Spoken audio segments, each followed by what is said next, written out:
अंजू की मालिक ने उसे छत से धक्के मारकर गिरा दिया और वह नीचे गिरते हुए बोली, मालिक, एक दिन मेरी बेटियां आपसे ज़रूर बदला लेगी। और वह चल बसी। इधर उसके तीनों बेटियों को पता चला तो वह उसकी तीनों बेटियां आकर अंजू से लिपट कर बहुत रोने लगी।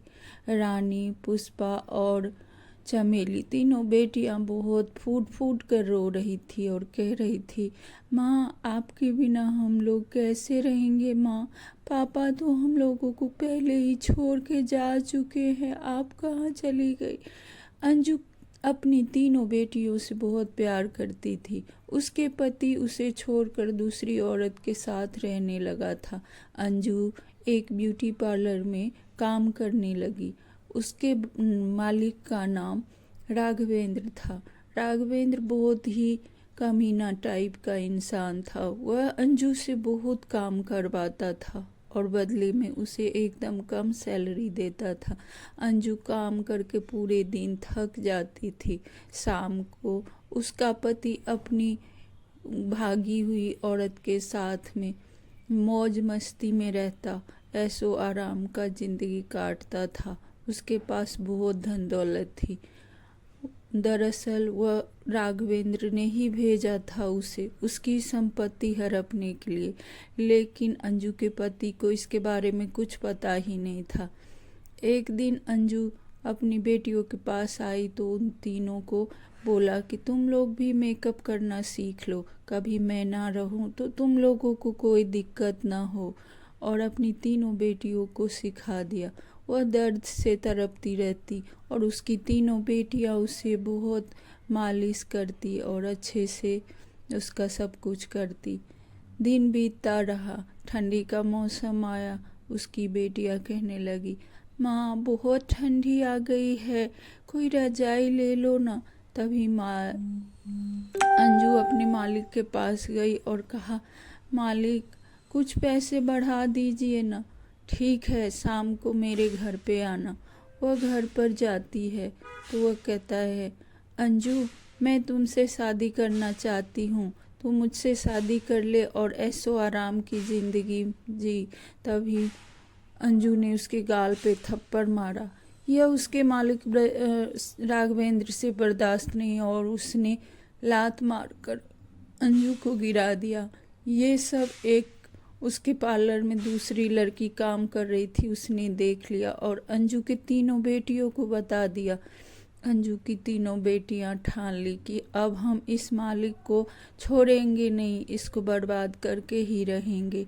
इतने में उसके अंजू के पति का भी सारा कुछ वो लड़की हड़प के और अपने नाम जायदाद करवा के चली गई और सब जायदाद राघवेंद्र को दे दिया। तो अंजू के पति कहने लगा, ये तुमने ठीक नहीं किया मेरे साथ। अरे जा जा, निकल, तू अपने पत्नी का तो हो नहीं सका, अपनी बच्ची का तो हो नहीं सका और मुझसे बोलता है कि धोखा दिया। इधर अंजू की तीनों बेटियों को भी राघवेंद्र ने निकाल दिया था, क्योंकि उसने सारी प्रॉपर्टी अपने नाम करा ली थी। अंजू की तीनों बेटियां घर से निकलकर बाहर चली गई। इधर उसका पति भी दर दर भटक रहा था। तभी एक दिन उसकी तीनों बेटियां रोड के किनारे सो रही थी तो एक ने कहा, दीदी, हम क्यों ना बर्फ़ का घर बना लें। बर्फ़ के घर बनाने से हमें ठंडी नहीं लगेगी। क्या, बर्फ़ के घर में तो ठंडी लगती है ना। दूसरे ने कहा, नहीं नहीं, हम अगर बर्फ़ का घर बनाएंगे तो हवा उसके अंदर नहीं जाएगी और हमने सुना है किताबों में कि इससे अच्छा गर्मी मिलती है। और ऐसे ही किया, वह बर्फ़ का घर बना लिया और उसमें एक ब्यूटी पार्लर शुरू कर दिया और हर जगह उसने बोल दिया कि पहला दिन का फ्री में मेकअप करेंगे। अब औरतें की लाइन लग गई और सब लोग उधर आने लगे। वो तीनों बहुत अच्छा काम करती थी। अब राघवेंद्र के ब्यूटी पार्लर पर लोग नहीं जाते और अंजू की बेटियों के पास आते। उसी में एक पुलिस ऑफिसर की भी बीवी थी। तभी राघवेंद्र ने अपनी काम करने वाली औरतों से पूछा, मेरा पार्लर इतना खाली क्यों है, कोई कस्टमर क्यों नहीं आता? अरे अंजू की बेटियों ने पार्लर खोल लिया है, इसलिए। राघवेंद्र उसे जाकर धमकाता है, तुम तीनों पार्लर बंद करो, नहीं तो मैं आग लगा दूंगा।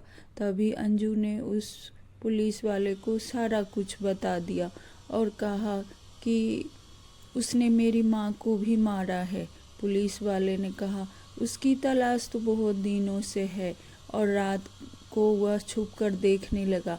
तभी राघवेंद्र आकर उसके घर पे केरोसिन का तेल डालकर आग लगाने लगा। तभी पुलिस वाले ने देख लिया और उसे गिरफ्तार कर लिया और उसे ले जाकर जेल में दोनों को बंद कर दिया।